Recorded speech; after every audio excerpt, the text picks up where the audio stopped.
തന്നെയാണെന്ന് നമ്മൾക്ക് ബോധ്യം വന്നപ്പോഴാണ് നബിനെ ഗുരുനാഥനായിട്ട് ഈ ഖുർആൻ നമ്മൾ അംഗീകരിച്ചത്.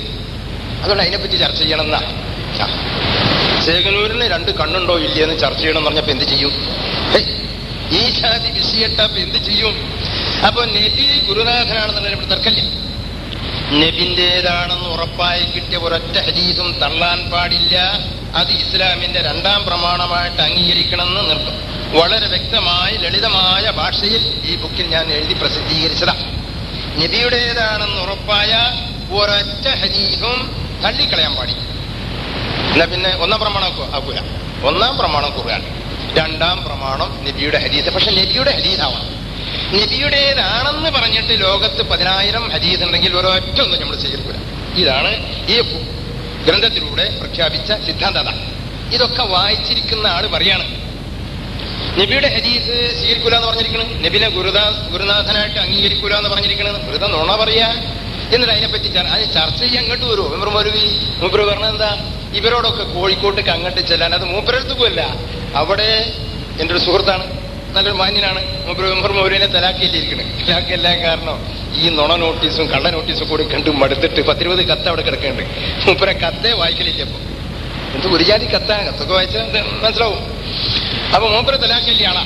എന്നിട്ട് ഇയാളെന്താ പറഞ്ഞത്? ആടത്തൊന്ന് പോയി. എന്നിട്ട് മൂപ്പർക്ക് എങ്ങനെയും പിന്നെ അവിടെ കടന്നുവിടാൻ വയ്യുണ്ടാക്കണം. എന്നിട്ട് കോഴിക്കോട്ടുണ്ട് ഒരാൾ, ആടത്ത് പോയിട്ട് അവിടുന്ന് തീരുമാനിക്കണം. വണ്ടൂക്കാരൊക്കെ കൂടി വിളിച്ചാൽ ഒരു ഇസ്ലാം കാര്യത്തിൽ ഏറ്റവും മുന്തി ഇസ്ലാം കാര്യത്തിനെ പറ്റി ഒരു സംശയം പഠിപ്പിക്കാൻ തീർക്കാൻ ഇങ്ങോട്ട് വരാൻ ഒഴിവില്ല എന്നല്ലേ ഇപ്പൊ ഇതിന്റെ അർത്ഥം. കോഴിക്കോട്ട് പോയിട്ട് അവിടെ ഇന്നൊരാളുണ്ട്, അയാളെ വീട്ടിൽ വെച്ചിട്ട് നമ്മൾക്ക് ചർച്ച ചെയ്യാന്നപ്പോ പറയണം.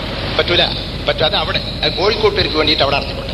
ഇവിടെ ഏറനാട് താലൂക്കുകാർക്ക് വേണ്ടിയിട്ട് അല്ലെങ്കിൽ വണ്ടൂക്കാർക്ക് വേണ്ടിയിട്ട് ഇവിടെ വന്നിട്ട് ചർച്ച ചെയ്യാൻ സാധിക്കോ ഇല്ലെന്ന് പറഞ്ഞാൽ മതി. വൈരൊന്നും വേണ്ട.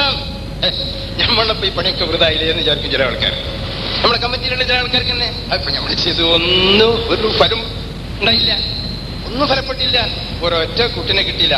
ചേകനൂർ മൗര്യനെ നമുക്ക് മുമ്പ് തന്നെ കിട്ടുന്ന ആളാണല്ലോ. പിന്നെ അപ്പൊ അതുകൊണ്ട് ഇപ്പൊ ഇപ്പോൾ കാര്യം ഉണ്ടായത് എന്ന് വിലയിരുത്തുന്ന ചില ആൾക്കാരോട് അതിന്റെ ആ ഗുണഫലം ഒന്ന് പറഞ്ഞ് മനസ്സിലാക്കട്ടെ. ഇപ്പൊ നമ്മൾക്ക് കിട്ടിയ ഫലം എന്താണെന്നറിയോ? ഇത്രയും വലിയ പ്രിൻസിപ്പാൾമാരും നെതുവത്ത് സെക്രട്ടറി, പ്രസിഡന്റ്, ജമാഅത്ത് അമീർ എന്താ പറഞ്ഞെന്നറിയോ? അത് പ്രധാനമായിട്ട് ഓർക്കേണ്ടതാ. ഒക്കെ ഇവിടെ സംഘടന ലക്ഷക്കണക്കിൽ 60 ലക്ഷം മുസ്ലിങ്ങളുള്ളതിൽ 10-15 ലക്ഷം അല്ലെങ്കിൽ 25-30 ലക്ഷം ആൾക്കാരുടെ തലപ്പത്തിരിക്കുന്ന മതാധ്യക്ഷന്മാര് പറയുന്ന മറുപടികൾ രേഖാമൂലം ഇവിടെ കിട്ടിയതാണ്. എന്താ പറയുന്നറിയോ? അങ്ങനെ നമസ്കാരത്തെ സംബന്ധിച്ചുള്ള പ്രശ്നങ്ങളൊക്കെ എഴുതി അയച്ചത് കിട്ടി. ചർച്ച ചെയ്യണമെന്ന് പറഞ്ഞു, മനസ്സിലായി. സെമിനാറിന് വരണം എന്നുള്ള ആഹ്വാനം ക്ഷണമൊക്കെ നന്നായി, നല്ല കാര്യമാണ്. നന്മകളും നേരുന്നു. പക്ഷെ എനിക്ക് 365 ദിവസത്തിൽ ഒരൊറ്റ ദിവസം ഒഴിവില്ല. അതിന് ആര്?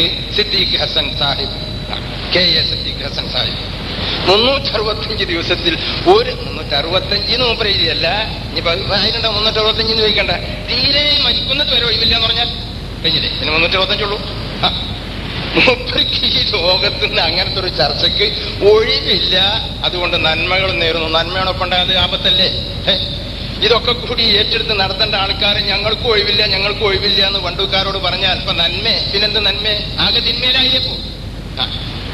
ഇതൊക്കെയാണ് ഇവിടുത്തെ കൊലകൊമ്പന്മാരായ ബഡാ ആലിമുകളായ ആൾക്കാർ ഈ സമുദായത്തിന്റെ മുമ്പിൽ അവര് മറുപടി അവതരിപ്പിക്കുന്ന ഈ രൂപത്തിലാണ്. ഇതൊക്കെ നമ്മൾ മനസ്സിലാക്കണം. ഇതൊക്കെ പ്രസിദ്ധീകരിക്കാൻ പോവാണ്. അപ്പോ നമ്മളുടെ യോഗം, ഈ സെമിനാർ വിളിച്ചു കൂട്ടിയിട്ട് ഒരു കാര്യം കിട്ടിയില്ല എന്നാരും വിലയിരുത്തരുത് കേട്ടോ. വമ്പിച്ച ഫലം കിട്ടിയിട്ടുണ്ട്. നെതുവത്ത് സെക്രട്ടറി, പ്രസിഡന്റ്, ജാമ്യ പ്രിൻസിപ്പാൾ എന്തൊക്കെ പറഞ്ഞു. ഇങ്ങനത്തെ ഒരു സെമിനാർ നടത്താൻ കഴിയില്ലെന്നോ ഒക്കെ ഇവിടെ നോട്ടീസായിട്ട് വരാൻ പോകണം. അത് കമ്മിറ്റി ഇറക്കിയിട്ടില്ലെങ്കിൽ കമ്മിറ്റി ഇറക്കാൻ അവർക്ക് ഓരോരുത്തർക്കും ഓരോ ചുറ്റുപാടുള്ളവരാണ്. പക്ഷെ ഞാനിപ്പോ ഏതായാലും നോട്ടീസ് അടിക്കാനോ ഇവരുടെ കള്ളത്തരം പ്രചരിപ്പിക്കാനും വേണ്ടി നടക്കുന്ന ഒരാളാണ്. ഞാൻ അടിക്കും, അടിക്കാരിക്കും. അത് കമ്മിറ്റിക്കാര് അടിക്കണ്ടെന്ന് പറഞ്ഞാലും ഞാൻ അടിക്കാൻ പറ്റുമോ? ഇത്തരത്തിലുള്ള ഈ സമുദായത്തിട്ട് വട്ടം കറക്കാൻ തുടങ്ങിയിട്ട് 5-10 കൊല്ലല്ല, 100-200 കൊല്ലല്ല, 1350 വർഷം ഈ സമുദായത്തെ ഈ രൂപത്തിൽ നട്ടം തിരിച്ച് കഷ്ടപ്പാടുണ്ടാക്കിയ കൗമാണ് ആര്? പുരോഹിതന്മാര്. അപ്പൊ അവരുടെ കള്ളത്തരങ്ങൾ അച്ചടിച്ച് പരത്തലാണ് ഇപ്പൊ നമ്മുടെ വലിയൊരു ജിഹാദ്. ജിഹാദിക്കാൻ നിവൃത്തിയില്ല. അത് അവരോട് ദേഷ്യണ്ടായിട്ടല്ല, നമ്മളെ കുടുക്ക് തീരാൻ വേണ്ടിയിട്ടാണ്. നമ്മളിവിടെ കുടുങ്ങിയിരിക്കണം. സത്യമാണ്, ഞാൻ വെറുതെ പറയില്ല. എല്ലാ മതക്കാരും ഈ ലോകത്തുണ്ട്. നമ്മളും ഒരു മതക്കാരനെ. ഈ മതം വന്നപ്പോ അള്ള പറഞ്ഞെന്താ? മാ ജഅല അലൈക്കും തന്ന അവസരത്തിൽ അള്ളാഹു പറഞ്ഞ പ്രഖ്യാപനം എന്താ? വമാ ജഅല അലൈക്കും ഫിദ്ദീനി മിൻ ഹർജ്. ലോകത്ത് പലജാതി ദീനുണ്ട്, അതിലൊക്കെ മഹാ കഷ്ടപ്പാടും ദുരിതങ്ങളും ഇസ്റും അകലാലും ഒക്കെ ഉണ്ട്. പക്ഷെ നിങ്ങൾക്ക് ഒരു വിഷമവും ഇല്ലാത്ത ഒരു മതം നിങ്ങൾക്ക് തന്നിരിക്കുന്നു എന്ന് ഖുർആനിൽ കാണാണ്ട്. നമ്മളെ ഇതുപോലെ ഉണ്ടാമണ്ടിയായിട്ട് നടക്കുന്ന ഒരു കൗമിനെ ലോകത്ത് കാണാനില്ല. നിസ്കരിക്കാനും വയ്യ, ഒതുർക്കാനും വയ്യ, കുളിക്കാനും വയ്യ, സകല സ്ഥലത്തും ഫിത്ന. ഇതൊക്കെ കഴിഞ്ഞിട്ട് മര്യാദക്ക് നടക്കാൻ പറ്റുമോ?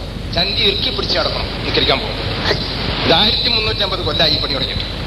ഒതുകൊടുത്തിട്ട് മര്യാദക്ക് മനസ്സിലാക്കാൻ പാടില്ല, ചന്തി ഇറുക്കി പിടിക്കണം. അശ്ലീല പറയുന്നെന്ന് വിചാരിക്കരുത്. ചന്തിരിക്കി പിടിക്കണം എന്നുള്ള നമ്മൾ ഈ 100 കോടി 90 കോടി ചെയ്യുന്ന പണി 5 നേരം ഒതുകൊടുത്താൽ പിന്നെന്താ പണി? അവിടെ ബ്രേക്കിടണോ, ഇറക്കി പിടിക്കണം. കാരണം കാറ്റ് പോയാൽ അപ്പൊ പോയി, അപ്പൊ ഇതൊക്കെ പോയി. കാറ്റ് ഒരു ലേസ് കാറ്റായിട്ട് പോയാൽ അതുവരെ കുളിച്ചതും തിരുമ്പിയതും ഒക്കെ പോയി. ഈ രണ്ടാമത് പോയിട്ട് കഴുകണം. എവിടെ? കാറ്റ് പോവാത്തോടുത്താ പിന്നെ കഴുകല്. കാറ്റ് പോയെടുത്ത് കഴുകലോട്ടോ, അത് ഒരിക്കലും കഴുകില്ല. കാറ്റ് അടിയിൽ കൂടെ പോയാൽ കൈ കഴുകണം, കാലഴുകണം, കൈ കഴുകണം, കാലഴുകണം. പിന്നെ പോയാൽ പിന്നെയും വേണം കൈയും കാലും കഴുകാൻ. പോയെടുത്ത് കഴുകൂല. അങ്ങനെ 10 വട്ടം കാറ്റ് പോയാലും കൈയും കാലും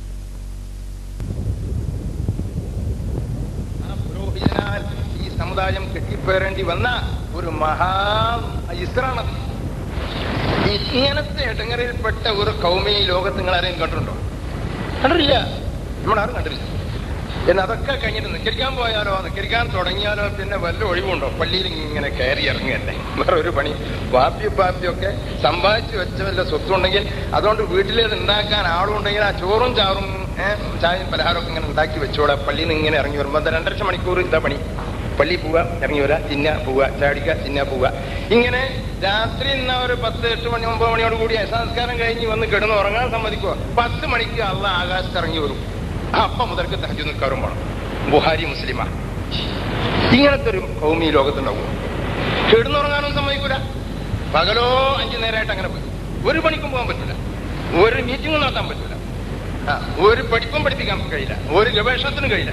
അങ്ങനെ 5 നേരമായിട്ട് പകൽ മുഴുവൻ കഴിഞ്ഞു, രാത്രിയുടെ ആദ്യ ഭാഗം കഴിഞ്ഞ് കിടന്നുറങ്ങുന്ന സമയത്ത് അള്ളാന്റെ വരവും. നേരം വെളുക്കുന്നവരെ നിൽക്കണം എന്നാണ് അബൂ ഹുറൈറയുടെ കൽപ്പന. ഇതെവിടെ എഴുതിച്ചു? ബുഹാരിയിലും മുസ്ലിമില്ല, എവിടെയെങ്കിലും അല്ല. അപ്പൊ ഇങ്ങനത്തെ ഒരു മതം ലോകത്തുണ്ടോ? ഇല്ല. അപ്പൊ ലോകത്ത് വെച്ച് ഏറ്റവും മുന്തിയ മതമാണ് നിങ്ങൾക്ക് തന്നത്, ലളിതമാണ്, സൗകര്യപ്രദമാണ് എന്നൊക്കെ അള്ളാഹു ഖുർആനിൽ പറയുന്നുണ്ട്. ലാ യുകല്ലിഫുല്ലാഹു നഫ്സൻ ഇല്ലാ വുസ്അഹാ എന്നൊക്കെ അള്ളാഹ് പറഞ്ഞിട്ടുണ്ട്. പക്ഷേ നമ്മൾ ചെയ്യാൻ തുടങ്ങിയാൽ യാതൊരു രക്ഷയില്ല, പിന്നെ അതിന് തന്നെ നടക്കണം. അതുകൊണ്ടാണ് 100 കോടിയിൽ 75 കോടിയും ആ പരിപാടി വേണ്ടാന്ന് തീരുമാനിച്ചിരിക്കണം. അതിപ്പോ ഇല്ല എന്ന് പറഞ്ഞാലൊന്നും ശരിയാവില്ല. 100